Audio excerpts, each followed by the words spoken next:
أعوذ بالله من الشيطان الرجيم. بسم الله الرحمن الرحيم. ألم نشرح لك صدرك ووضعنا عنك وزرك الذي أنقض ظهرك ورفعنا لك ذكرك فإن مع العسر يسرا إن مع العسر يسرا فإذا فرغت فانصب وإلى ربك فارغب. صدق اللہ العظیم.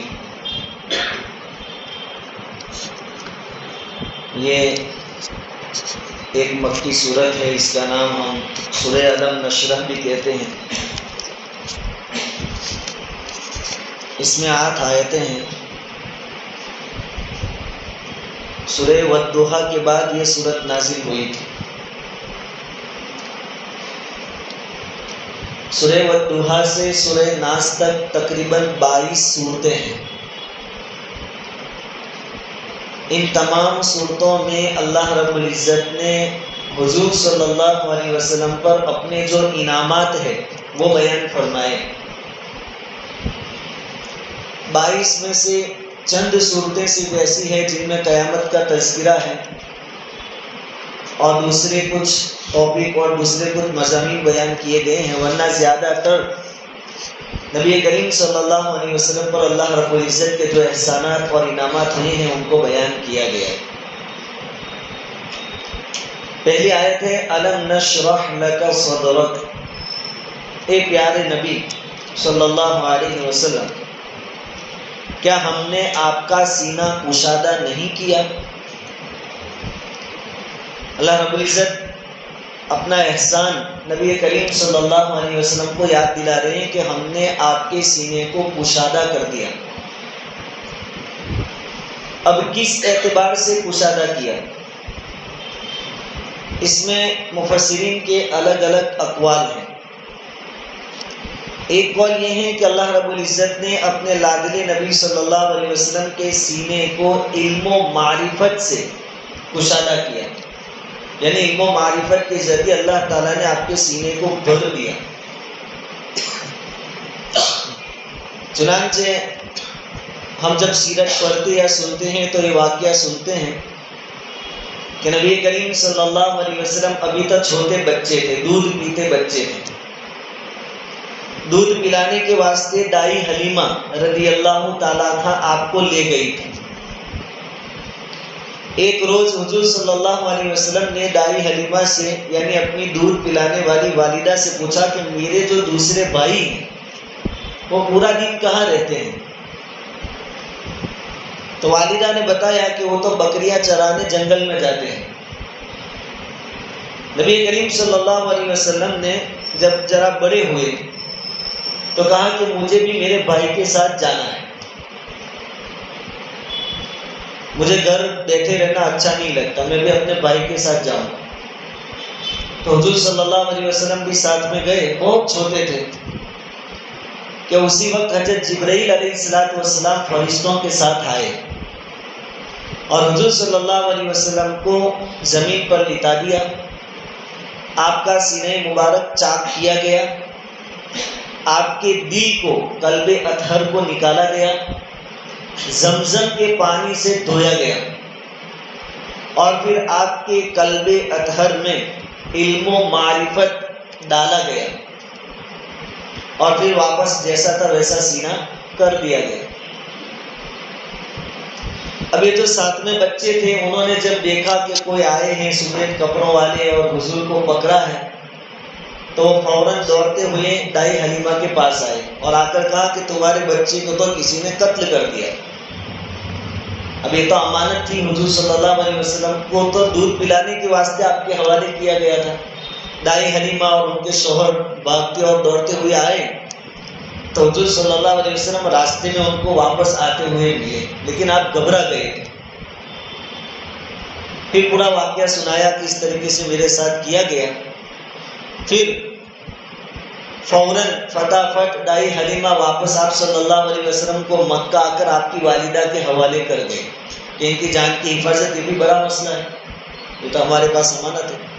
تو ایک مرتبہ سینہ اس وقت چاک کیا گیا تھا جبکہ آپ چھوٹے تھے، ایک اور مرتبہ جبکہ آپ کو معراج کے سفر میں لے جایا جا رہا تھا، اس وقت بھی آپ کے سینے مبارک کو چاک کیا گیا تھا، آپریشن کیا گیا تھا، آپ کے قلب اطہر کو یعنی دل مبارک کو نکالا گیا، اس کو زمزم سے دھویا گیا، علم و معرفت اور ایمان سے اس کو بھرپور کیا گیا، اور ہر انسان کے اندر نفس جو ہوتا ہے، نفسانی خواہشات اور غلط چیزوں کی طرف رغبت، وہ کچھ گوشت کا لوٹھرا آپ کے قلب سے نکال کر پھینک دیا گیا، یعنی وہ نکال لیا گیا، پھر واپس آپ کے سینے کو جیسا تھا ویسا کر دیا گیا۔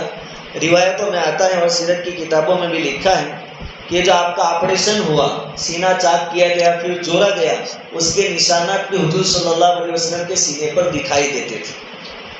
اس طریقے سے حضور صلی اللہ علیہ وسلم کے سینے مبارک کو چاک کیا گیا اور علم و معرفت سے بڑھا گیا۔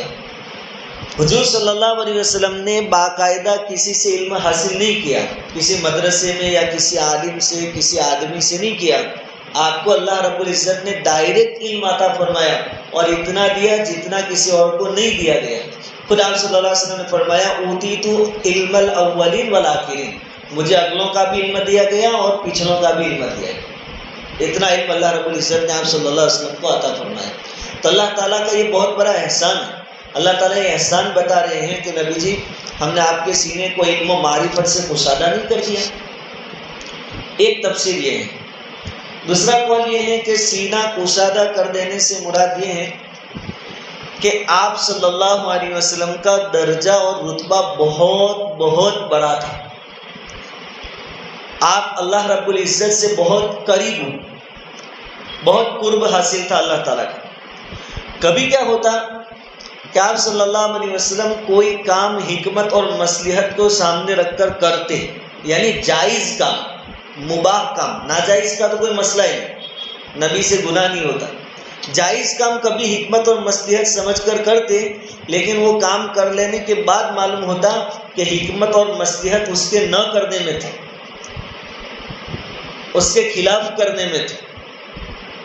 تو یہ جو حکمت اور مصلحت کے خلاف کام ہو جاتے وہ جائز ہی تھے، گناہ کی کوئی بات نہیں تھی، لیکن چونکہ اللہ کا بہت قرب حاصل تھا اور جو آدمی جتنا زیادہ قریب ہوتا ہے اتنا زیادہ ڈرتا بھی ہے، تو یہ حکمت اور مصلحت کے خلاف کام ہو جاتا تو حضور صلی اللہ علیہ وسلم بہت غمگین ہو جاتے، بہت غمگین ہو جاتے اور ایسا محسوس کرتے جیسا کہ کوئی گناہ ہو گیا ہو۔ اللہ رب العزت نے آپ کو بتایا کہ اس میں کوئی گھبرانے کی بات نہیں ہے اور کوئی بری چیز نہیں ہے، یہ تو ہماری حکمتوں کے پیش نظر ایسے کام آپ سے ہم کرواتے ہیں، آپ کا کوئی قصور نہیں اور یہ کوئی گناہ کے کام نہیں ہوئے ہیں، اس لیے آپ سینے میں تنگی محسوس نہ کریں، اپنا سینہ کشادہ کریں۔ تیسری بات یہ بتائی مفسرین نے کہ سینہ کشادہ کرنے اور کھول دینے سے مقصد یہ ہے، مطلب یہ ہے کہ حضور صلی اللہ علیہ وسلم جانتے تھے کہ میں عالمی نبی ہوں، میری نبوت پوری دنیا کے لیے ہے، اور آپ تھے مکہ المکرمہ میں اور ابتدائی زمانہ تھا، یہ صورت بھی مکہ میں نازل ہوئی، ابتدائی زمانہ تھا، ظاہری جو نقشہ تھا اس سے حضور صلی اللہ علیہ وسلم کو بڑی پریشانی ہوتی تھی کہ میری نبوت عالمی ہونے والی ہے لیکن اسباب تو کچھ بھی نہیں ہے، میرے پاس نہ ماننے والے لوگ ہیں بلکہ لوگ مخالفت کرتے ہیں، بلکہ میرے اپنے خاندان کے لوگ میری مخالفت کر رہے ہیں، اور میری ذمہ داری تو پورے عرب میں دین پہنچانا ہے، یہ کیسے پوری ہوگی؟ بہت بڑی ذمہ داری تھی۔ تو اس سے پریشانی ہوتی تھی، دل میں تنگی محسوس ہوتی تھی کہ اتنا بڑا کام میں کیسے انجام دوں گا۔ اللہ رب العزت نے فرمایا کہ آپ کو یہ فکر کرنے کی ضرورت نہیں ہے، یہ کام ہمارا ہے، آپ بے فکر رہیے۔ تو یہ جو تنگی ہوتی تھی وہ اللہ رب العزت نے دور کر دی، سینے کو کشادہ کر دیا۔ تو اللہ رب العزت فرماتے ہیں الم نشرح لک صدرک، کیا ہم نے آپ کے سینے کو کشادہ نہیں کیا؟ ووضعنا عنک وزرک الذی انقض ظہرک، اور ہم نے آپ پر سے بوجھ بھی اتار دیا جس نے آپ کی کمر کو توڑ دیا، یعنی نبوت کا بوجھ، یہ نبوت کی ذمہ داری کوئی معمولی نہیں ہے، بہت بڑی ذمہ داری ہے۔ حضور صلی اللہ علیہ وسلم اس کا ایک بوجھ محسوس کرتے تھے، بلکہ جوانی میں ہی حضور صلی اللہ علیہ وسلم کی داڑھی مبارک میں چند بال سفید ہو گئے تھے، زیادہ سفید نہیں ہوئے تھے، اتنے روایتوں میں آتا ہے کہ آپ گن سکتے ہیں انگلیوں پر کہ اتنے بال سفید۔ آج کل تو ہمارے تو ہر ایک کے بال سفید ہو رہے ہیں، جوانوں کے بھی، خبر نہیں کیا وجہ ہے، چکن کھانے سے ہوتے ہیں یا ٹینشنوں سے ہوتے ہیں، خبر نہیں، یہ ہماری روٹین لائف بدل گئی اس کی وجہ سے۔ باقی جوان کے بھی سر کے بال سفید، داڑھی کے بال، حضور کے اتنے نہیں، لیکن داڑھی میں کچھ بال سفید ہو گئے تھے، اور حضور صلی اللہ علیہ وسلم نے خود فرمایا کہ مجھے سورہ ہود کی ایک آیت نے بوڑھا کر دیا جوانی میں۔ سورہ ہود پارہ نمبر 12، اس کی ایک آیت نے مجھے بوڑھا کر دیا۔ صحابہ کرام رضوان اللہ تعالی علیہم اجمعین نے پوچھا کہ وہ آیت کون سی ہے؟ فرمایا کہ وہ آیتیں ہیں فاستقم کما امرت، جیسا آپ کو حکم دیا گیا ہے ویسا کریے۔ اس نے مجھے بوڑھا کر دیا، بڑھاپا آ گیا میرے، کیونکہ جیسا کہا گیا ویسا کرنے کا حکم ہے، اور حضور بھی آخر تو ہے انسان۔ تو حضور صلی اللہ علیہ وسلم کو ایک پریشانی رہتی تھی کہ اتنا سارا بوجھ نبوت کا اور اتنی بڑی ذمہ داری، اللہ تعالیٰ فرماتے ہیں کہ یہ بھی ہم آپ سے دور کر دیں گے، آپ پریشان نہ ہو۔ بعض مفسرین نے یہ بھی کہا ہے کہ حضور صلی اللہ علیہ وسلم کو جو وحی نازل ہوتی تھی، حضرت جبرائیل امین وحی لے کر آتے تھے، اس وقت کی جو کیفیت ہوتی تھی وہ بہت پریشان کن رہتی تھی، وحی کا بھی ایک بوجھ ہوتا تھا۔ ہم سنتے ہیں کہ کبھی کبھی آپ صلی اللہ علیہ وسلم اونٹنی پر ہوتے تھے اور وحی کا سلسلہ شروع ہو جاتا تو بوجھ کی وجہ سے اونٹنی بیٹھ جاتی تھی۔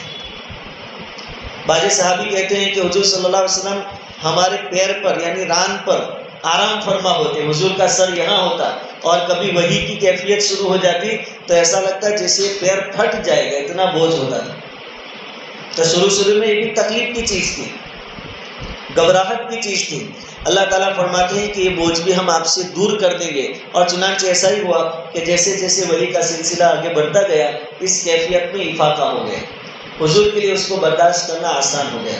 اور ایک بات یہ بھی بیان فرمائی کہ مخالفین کی جو مخالفتیں تھیں اس کو برداشت کرنے کی طاقت اللہ تعالیٰ نے اپنے لاڈلے نبی کو دے، کہ کتنا ہی زیادہ اختلاف کیوں نہ ہو لوگوں کا آپ سے، پورا مکہ آپ کے خلاف، خاندان والے خلاف، قریبی خلاف، دور کے خلاف، سب خلاف، لیکن حضور صلی اللہ علیہ وسلم کے سینے کو اللہ تعالیٰ نے اتنا کشادہ کر دیا کہ آپ کو پھر پریشانی نہیں ہوتی تھی۔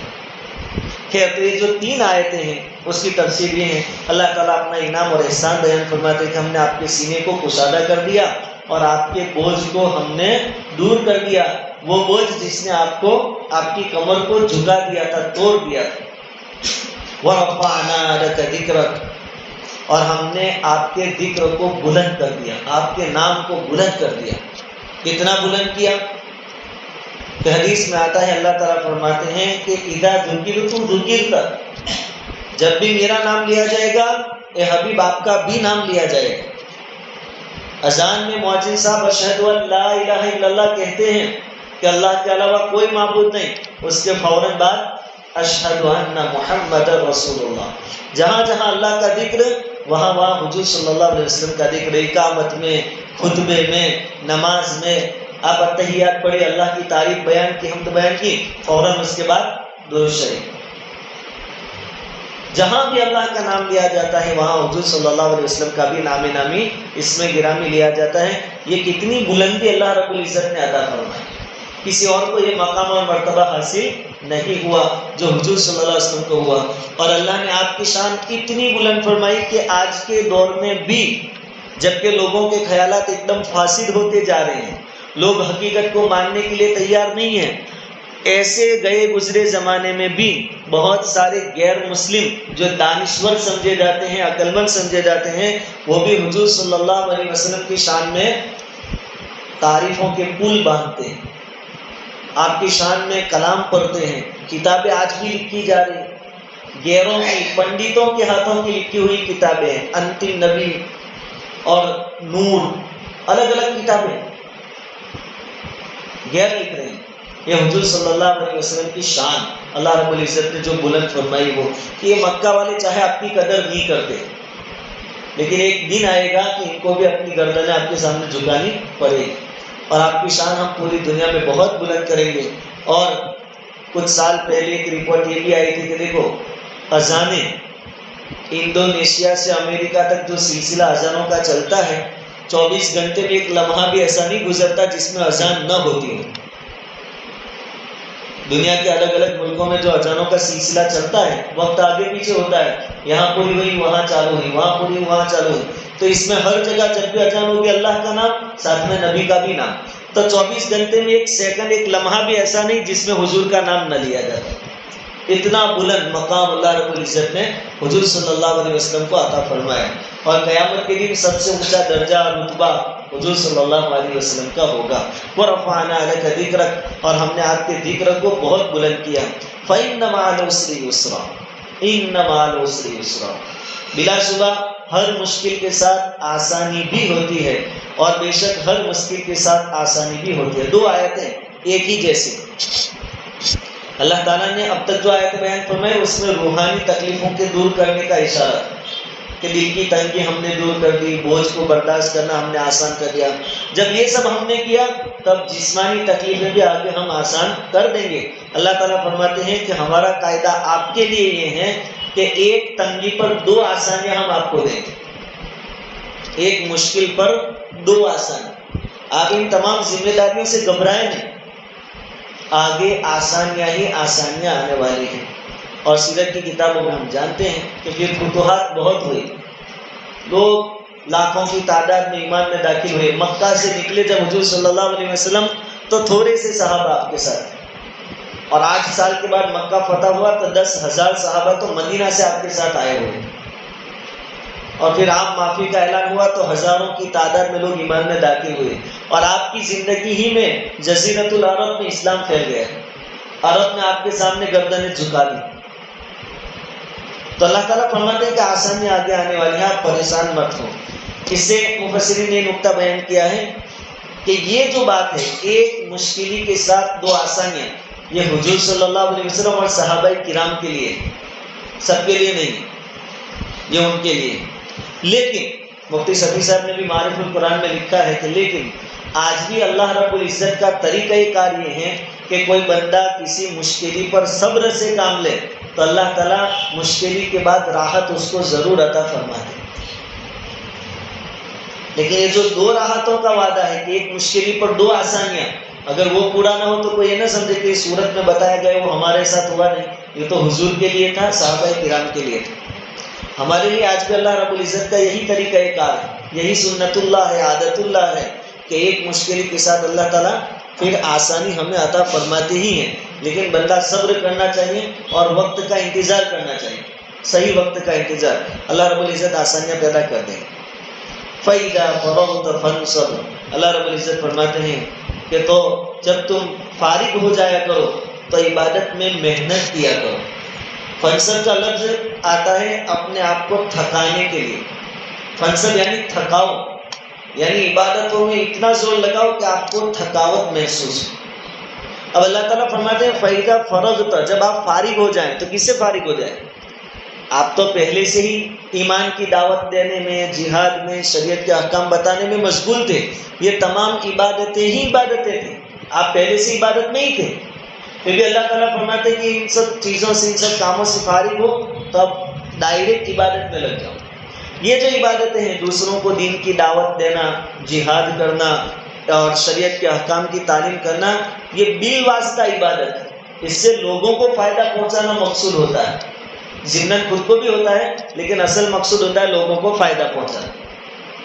بے آدمی بیان کرنے بیٹھتا ہے تو وہ کس کے لیے بیٹھتا ہے؟ لوگوں کے واسطے. لوگوں کو کہے گا تو خود کو بھی فائدہ تو ہوگا. تو حضور صلی اللہ علیہ وسلم کی جتنی محنتیں تھی سب اعلیٰ درجے کی عبادت, دین کی دعوت میں سب. لیکن اللہ تعالیٰ کہتے ہیں کہ اب ڈائریکٹ آ جاؤ ہمارے پاس. یعنی دن بھر آپ نے تبلیغ کی, جہاد کیے, لشکر روانہ کیے, دوسرے کام کیے, وہ سب اپنی جگہ برابر, لیکن جیسے ہی فارغ ہو اب ڈائریکٹ ہمارے دربار میں کھڑے ہو. چنانچہ حضور صلی اللہ علیہ وسلم کی راتوں کو ایسی عبادت کرتے تھے کہ آپ کے قدم مبارک پر ورم آ جاتا, ڈائریکٹ عبادت. اس میں ہمارے لیے بہت بڑا سبق ہے. کوئی مبلغ ہے, تبلیغ کا کام کرتا ہے, کوئی مدرس ہے, کوئی امام ہے, کوئی واعظ ہے, یہ سب کام اپنی جگہ پر, لیکن اس کے علاوہ ڈائریکٹ بھی اللہ رب العزت کے ساتھ تعلق ہونا چاہیے. آپ گشت کر رہے ہیں، بہت اونچا عمل ہے، بہت ثواب کا کام ہے، لیکن اس کے فارغ ہونے کے بعد اب آپ ڈائریکٹ تعلق قائم کیجیے اللہ کے ساتھ۔ اب تک جو آپ نے کام کیا بل واسطہ عبادت تھی، لوگوں کا فائدہ تھا، اب تم ڈائریکٹ اللہ کے سامنے کھڑے ہو۔ اسی لیے مفتی سعید صاحب پالن پوری رحمۃ اللہ علیہ نے اپنی تفسیر میں ایک بات لکھی ہے کہ حضرت جی مولانا الیاس صاحب رحمۃ اللہ علیہ بانی دعوت و تبلیغ، یعنی جو دعوت و تبلیغ کا سلسلہ جنہوں نے شروع کیا، وہ جب بھی چلا لگا کر واپس بنگلے والی مسجد میں آتے تو 3 دنوں کا اعتکاف کرتے تھے، 3 دن تک۔ لوگوں نے وجہ پوچھی کہ چلا لگانے کے بعد 3 دن کا اعتکاف کیوں؟ کہا کہ چلے میں لوگوں سے ملاقاتیں ہوتی ہیں، میل جول ہوتا ہے، تو اس سے دل پر ایک پردہ پڑ جاتا ہے،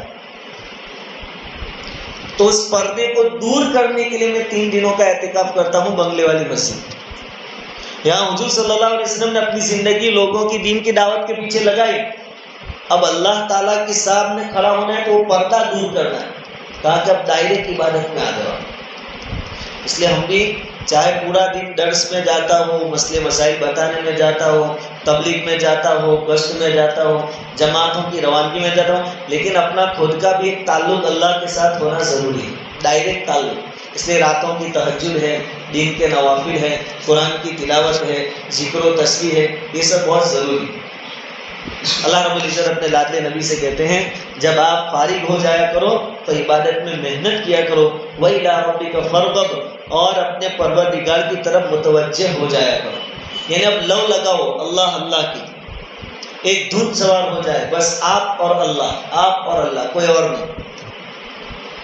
بہرحال یہ صورت یہاں ختم ہوئی، 8 آیتیں تھیں، اس کے اندر اللہ رب العزت نے اپنے لاڈلے نبی صلی اللہ علیہ وسلم کو جو جو احسانات کیے تھے وہ گنوائے، کہ آپ کا سینہ کشادہ کر دیا اور آپ کے اوپر سے بوجھ کو ہلکا کر دیا، اور آپ کے ذکر کو اللہ تعالیٰ نے بلند فرما دیا، اور آپ کے لیے آگے بہت ساری آسانیاں آنے والی ہیں، اور اب آپ آخری کام یہ کریں کہ سب ذمہ داریوں سے فارغ ہو جائیں تو اللہ کے ساتھ اپنا تعلق مضبوط کریں۔